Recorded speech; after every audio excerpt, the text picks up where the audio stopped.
Hello everyone, स्वागत है आपका अपने study YouTube channel minus plus. दोस्तों, यहाँ मैथ से जुड़ी हर छोटी बड़ी चीज बड़ी सरलता से बताई जाती है, तो अभी सब्सक्राइब करें माइनस प्लस को और बन जाए माइनस प्लस परिवार का एक खास सदस्य। हेलो, स्वागत है आपका द माइनस प्लस पे। मैं हूं नवनीत और आज हम लोग बात करने वाले हैं एक चर वाला रैखिक समीकरण। एक चर वाला रैखिक समीकरण जो होता है उसको हम लोग देखेंगे कि कैसे बनाया जाता है, सॉल्व करने का तरीका और बहुत सारे प्रॉब्लम्स करेंगे एक चर वाले रैखिक समीकरण का। ठीक है, इंग्लिश में अगर उसको बोला जाए तो linear equation in one variable. ठीक है, वन वेरिएबल वाला लीनियर इक्वेशन, उसको आज हम लोग बेहतर ढंग से जानेंगे।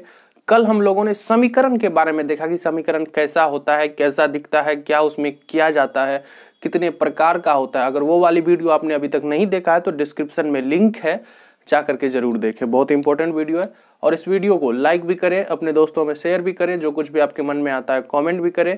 और अगर चैनल को सब्सक्राइब नहीं किया तो चैनल को सब्सक्राइब भी कर ले। ठीक है, चलिए आज के वीडियो को ध्यान से देखिए, बिना स्किप किए हुए देखिए। ये एक इक्वेशन है, अब तो आप देखोगे और पहचान जाओगे कि ये इक्वेशन है, जैसा मैंने कल बताया था। ठीक है, अब एक चीज सीखिए, आज हम बताएंगे कि कैसे सॉल्व किया जाता है और बहुत सारे प्रॉब्लम्स सॉल्व भी करेंगे। तो देखिए एक चीज, ये समीकरण है। एक चीज हम कल बताए थे कि समीकरण का ये RHS है, ये LHS है, ये इक्वल का साइन है, ये आपको पता है। और हम बताए थे कल कि इक्वेशन को आप तराजू की तरह समझिए कि ये तराजू का ये दोनों तराजू का है और ये दोनों बराबर होता है। तो तराजू में अगर दोनों तरफ, एक तरफ नहीं दोनों तरफ अगर 2-2 kg बढ़ा दिया जाए तो संतुलन उसका नहीं बिगड़ेगा।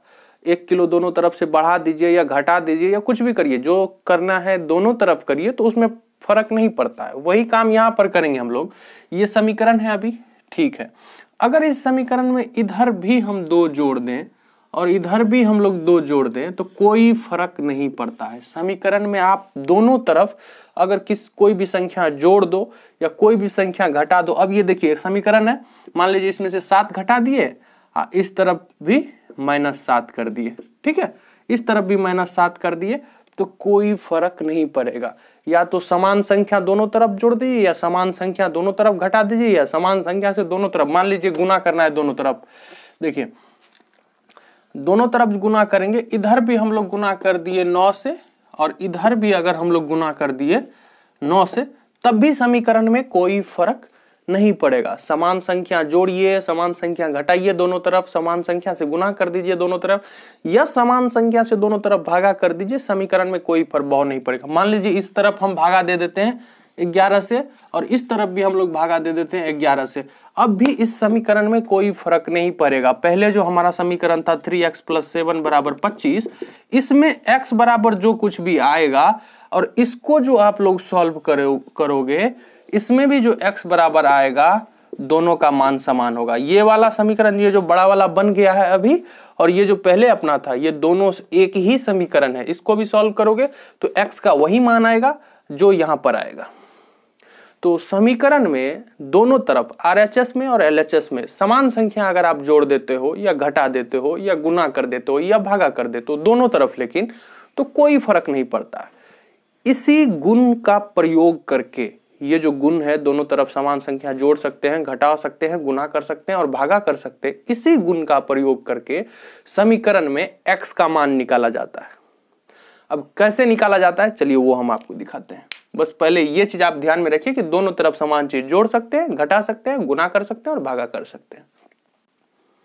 और इसके अलावा अगर जो भी चीज करना है अगर दोनों तरफ करते हैं तो फर्क नहीं पड़ता। या तो आप दोनों तरफ स्क्वायर भी कर दीजिए, मान लीजिए ये समीकरण है, इसका स्क्वायर कर देते हैं और इसका भी स्क्वायर कर देते हैं, तब भी समीकरण में कोई फर्क नहीं पड़ेगा। स्क्वायर करिए या फिर क्यूब कर दीजिए, दोनों तरफ कोई भी पावर दीजिए, दोनों तरफ दीजिए, तो कोई फर्क नहीं पड़ता है। तो समीकरण में दोनों तरफ या तो जोड़ सकते हो या घटा सकते हो, गुना कर सकते हो, भागा कर सकते हो, समान संख्या से दोनों तरफ अगर कर रहे हो तो कोई फर्क नहीं पड़ेगा। या तो स्क्वायर कर दो या रूट ही आप ले लो दोनों तरफ, फिर भी कोई फर्क नहीं पड़ेगा। लेकिन दोनों तरफ लेना होगा सेम समय में, तब समीकरण पे कोई फर्क नहीं पड़ता। अब चलिए इसी गुण का प्रयोग करके समीकरण को सॉल्व करना हम सिखाते हैं आपको।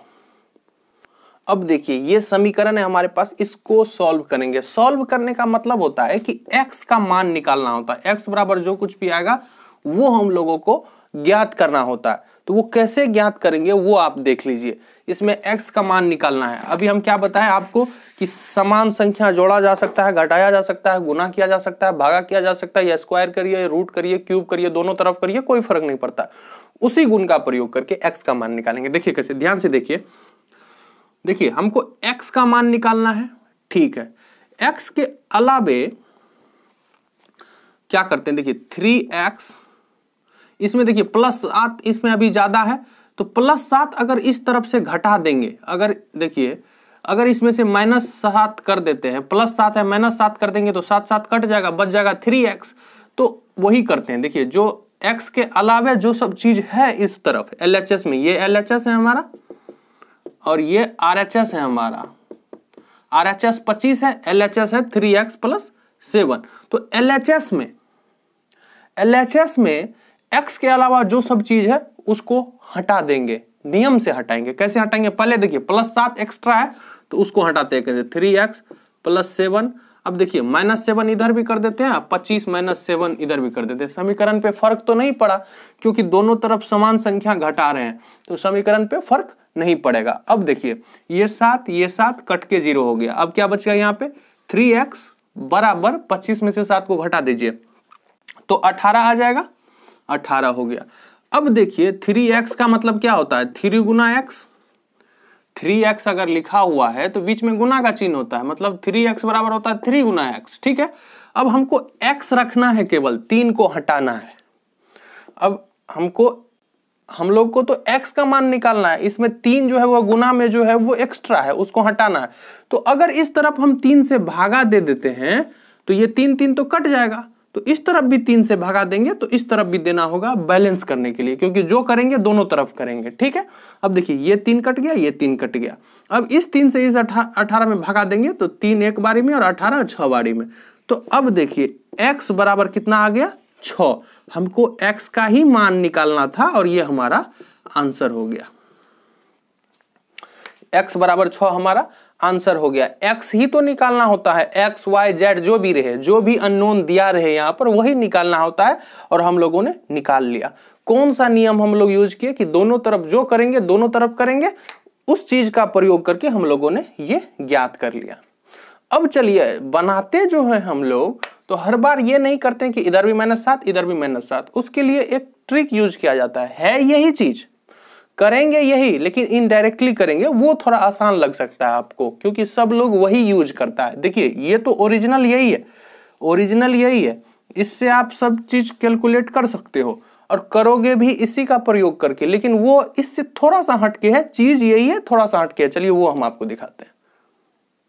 अब देखिए कि वो नियम क्या है जिसका यूज करके हम लोग थोड़ा सा समय बचा करके जल्दी सॉल्व कर सकते हैं। वो नियम देखिए, करेंगे वही जो अभी मैंने आपको बताया, लेकिन अब देखिए बराबर के इस तरफ से उस तरफ, कहने का मतलब है ये जो बराबर है, बराबर के इस तरफ से इस तरफ या इस तरफ से इस तरफ अगर जगह बदलेंगे, मतलब RHS को LHS में ले जाएंगे या LHS को RHS में ले जाएंगे, कोई भी चीज, या तो 25 को इस तरफ ले आ रहे हैं या 3x को उस तरफ, मतलब अदला बदली अगर करेंगे जगह, मान लीजिए 7 को इस तरफ ले जाएंगे या 25 को इस तरफ ले आएंगे। अगर समझ में नहीं आ रहा है तो अभी जल्दी से समझ में आ जाएगा आपको, लेकिन अभी देख लीजिए यहाँ पर बराबर के इस तरफ से उस तरफ या उस तरफ से इस तरफ करने पर कोई भी चीज, कोई भी टर्म, कोई भी पद, कोई भी संख्या, ये जो है अगर अदला बदली करेंगे तो प्लस माइनस में बदल जाएगा, माइनस प्लस में बदल जाएगा, गुना भागा में बदल जाएगा, भागा गुना में बदल जाएगा, और अंडर रूट जो है, अंडर रूट वो स्क्वायर में बदल जाएगा, स्क्वायर अंडर रूट में बदल जाएगा, और अंडर रूट क्यूब अगर रहे, क्यूबिक रूट अगर रहे तो वो क्यूब में बदल जाएगा, और क्यूब रहे तो अंडर रूट क्यूब में बदल जाएगा। ठीक है, इस तरह से वो चेंज हो जाता है। ध्यान से देखिए, जोड़ घटाव में, घटाव जोड़ में, गुना भागा में, भागा गुना में, इतना ही मेन है। अंडर रूट है तो वो स्क्वायर में, स्क्वायर है तो अंडर रूट में। ठीक है, वो चेंज हो जाता है। कैसे होता है ये चीज आप देख लीजिए, आपको जल्दी से समझ में आ जाएगा। अब देखिए कैसे बनता है ये। अभी हमने बनाया, अभी जो हम बनाए थे ये, तो इसका आंसर आया था x बराबर 6 आया था। अब देखिए बनाएंगे इस तरीका से, तरीका वही है लेकिन इस तरह से देखिए हम करेंगे क्या, हमको x का मान निकालना है। ठीक है, x का जो मान है वो निकालना है। तो हम लोग करते हैं क्या इसमें, तो दो चीज होता है, एक होता है वेरिएबल और दूसरा होता है कांस्टेंट। ठीक है, एक होता है वेरिएबल, दूसरा कांस्टेंट। ये अचर और ये चर, ये आपको पता होगा, हम बताए हैं कल, जिसका मान बदलता है, जैसे एक्स वाई जेड ये सब हो गया वेरिएबल, और 1 2 3 जो भी संख्या है ये हो गया अचर।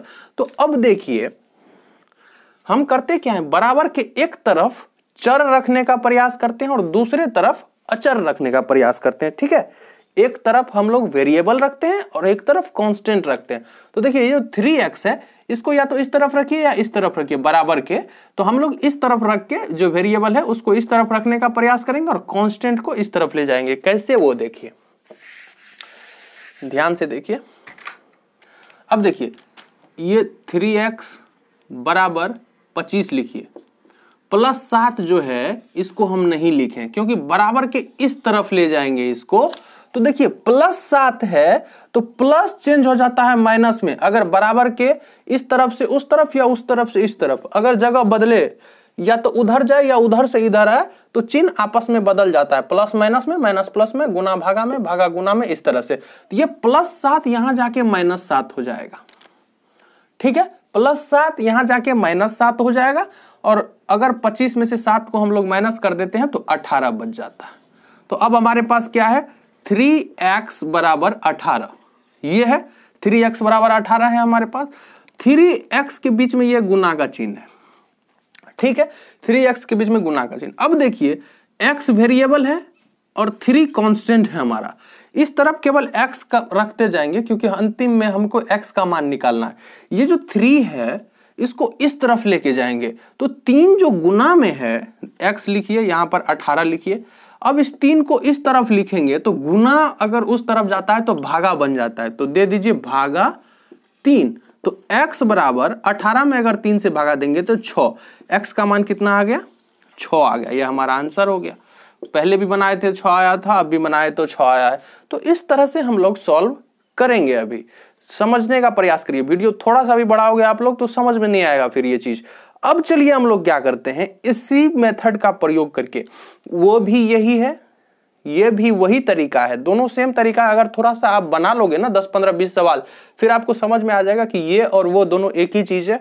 तो पहले बनाना पड़ेगा 10 15 सवाल। तो अभी चलिए हम लोग क्या करते हैं कि एग्जाम्पल करते हैं, 4 5 6 जितना हो सकेगा उतना एग्जाम्पल हम लोग अभी करेंगे इस मेथड का प्रयोग करके, इस मेथड का प्रयोग करके। अब इस एग्जाम्पल को आप लोग देखिए ध्यान से, ये हमारा एग्जाम्पल है। अब देखिए, अब y वाला को हम इस साइड रखेंगे, पहले जो 3 है -3 उसको इस तरफ ले जाते हैं, 2y लिख लेते हैं बराबर 5 लिखिए, और ये जो -3 है इसको बराबर के इस तरफ ले जाएंगे तो माइनस बदल जाता है प्लस में, तो +3 हो गया। अब देखिए 5 3 कितना हो जाता है, 8। हमारे पास क्या है, 2y बराबर 8।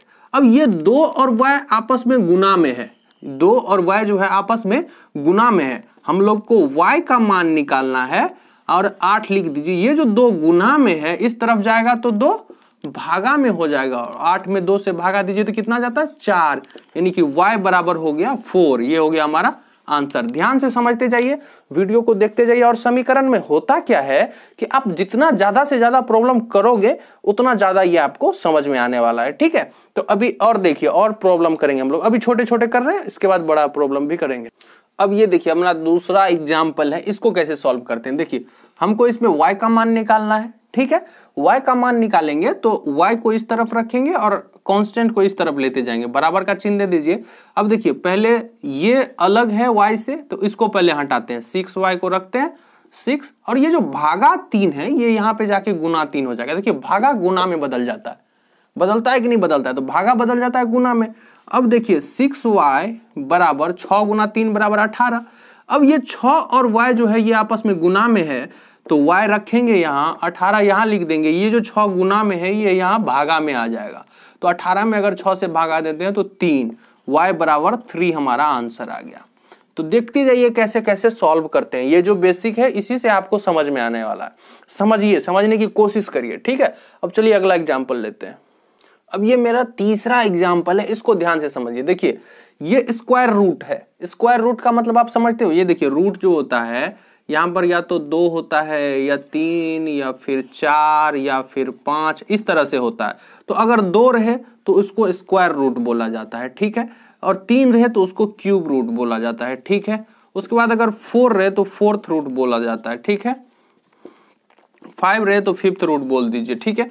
इस तरह से बोला जाता है। इसका और इसका स्पेशल नाम है, इसका स्क्वायर रूट, इसका क्यूब रूट, ठीक है। तो ये जो अभी है यहाँ पे 2 है तो इसका मतलब है स्क्वायर रूट। तो स्क्वायर रूट में आप यहाँ पर 2 दीजिए और हटा भी दोगे, अगर कुछ नहीं लिखा है यहाँ पर फिर भी ये स्क्वायर रूट है। अगर 2 लिखा है फिर भी स्क्वायर रूट है, ठीक है। या तो 2 लिखा रहे या कुछ नहीं लिखा रहे तो आप लोग समझ जाओ कि ये स्क्वायर रूट है। और क्यूब रूट में 3 पक्का लिखा हुआ होगा, नहीं लिखा रहे अगर तो स्क्वायर रूट हो जाएगा। 4, 5 इस सब में लिखा रहेगा, इसमें या तो 2 लिखा रहेगा या कुछ नहीं लिखा रहेगा, तो समझ जाइएगा कि स्क्वायर रूट है, ठीक है। इस तरह से अब देखिए ये जो है अंडर रूट 2x बराबर 6 है, तो सबसे पहले हमको रूट हटाना पड़ेगा। रूट हम हटाएंगे 2x बराबर 6 लिखिए, और रूट जो यहाँ पे देखिए अंडर रूट हट के उस तरफ स्क्वायर बन जाता है, 6 का स्क्वायर बन जाएगा, ठीक है। इस तरफ से रूट हटाए तो इस तरफ स्क्वायर हो जाता है, ठीक है। इस तरफ स्क्वायर हो गया। तो अब देखिए 2x बराबर 6 का स्क्वायर मतलब 6 गुना 6 बराबर 36। तो हमारे पास आ गया 2x बराबर 36। अब देखिए 2 और x आपस में गुना में है, हमको x का मान निकालना है। तो 36 में अब ये जो 2 गुना में, इस तरफ 2 भागा में चले जाएगा और 18 हमारा आंसर आ जाएगा। x बराबर कितना, 18 हमारा आंसर आ गया, ठीक है। अब चलिए एक और एग्जाम्पल लेते हैं। अब इस एग्जाम्पल को आप ध्यान से देखिए, यहां पर है क्यूब रूट में, अंडर में है 5z बराबर 5। तो 5z क्यूब रूट जो है, तो देखिए क्यूब रूट यहां पर देखिए क्यूब रूट उस तरफ जाके पावर 3 में बदल जाता है, ठीक है। क्यूब रूट है तो उस तरफ पावर 3 में जाके बदल जाता है, क्यूब में बदल जाता है। तो पहले हम लोग रूट हटाएंगे, 5z लिखिए, 5z लिखते हैं, 5 यहां पर लिख दीजिए ये वाला, और इस रूट को, इस क्यूब रूट को जो हटाए यहां जाके पावर 3 बन जाएगा, क्योंकि इस तरफ से इस तरफ आते ही क्यूब रूट क्यूब में बदल जाता है, ठीक है। तो अब देखिए क्या करते हैं हम लोग, 5z बराबर 5 का क्यूब कितना हो जाएगा, 5 गुना 5 गुना 5 बराबर हो जाएगा 125, ठीक है। 5 गुना 5 बराबर 25, 25 गुना 5 बराबर 125। अब हम लोग z का मान निकालेंगे। 5 और z आपस में गुना में है तो z लिख लीजिए, 125 लिख लीजिए। ये जो 5 गुना में है यहाँ पे जाके 5 भागा में हो जाएगा। बट्टे में दे के नीचे में दे दीजिए तो भागा में हो जाता है। बट्टे का मतलब होता है भागा, ठीक है। 125 में अगर आप 5 से भागा दोगे तो आंसर आ जाएगा 25। तो z बराबर कितना आ गया, 25 आ गया। ये हमारा आ गया आंसर। इस तरह से सॉल्व किया जाता है। आज हम जो एग्जाम्पल आपको बताए, 4 एग्जाम्पल यहाँ पर और इससे पहले 1-2 एग्जाम्पल हम आपको बता चुके हैं तभी। तो देखिए प्लस को माइनस में कैसे चेंज किया जाता है, अभी एग्जाम्पल में दिखाया। माइनस को प्लस में भी चेंज करके हम एग्जाम्पल में दिखा चुके हैं। गुना को भागा, ये cube root, square root, cube root, ये हम आपको दिखा दिए कि कैसे चेंज होता है। इसमें जितना हम लिखे हैं सभी को एग्जाम्पल में हम आपको लेकर के दिखा दिए। दिखाए कि नहीं दिखाए, ठीक है। कल हम क्या करेंगे, वीडियोज में 5-6 ऐसे एग्जाम्पल लेंगे जो बड़े बड़े एग्जाम्पल्स, ठीक है, जो कठिन होता है वो वाला लेंगे और उसको सॉल्व करके हम आपको दिखाएंगे। लेकिन अभी आप लोग इस पर आधारित जो है आप लोग खुद से बना करके प्रैक्टिस करिए। प्रैक्टिस जितना अच्छा रहेगा कल उतना अच्छा आप लोगों को लगेगा वीडियो देखने में, ठीक है। तो अगर आप लोगों ने अभी तक वीडियो को लाइक नहीं किया तो वीडियो को लाइक कर दीजिए, अपने दोस्तों में शेयर भी करिए, कॉमेंट भी किया कीजिए, और मिलते हैं अगले वीडियो में। तब तक के लिए टेक केयर।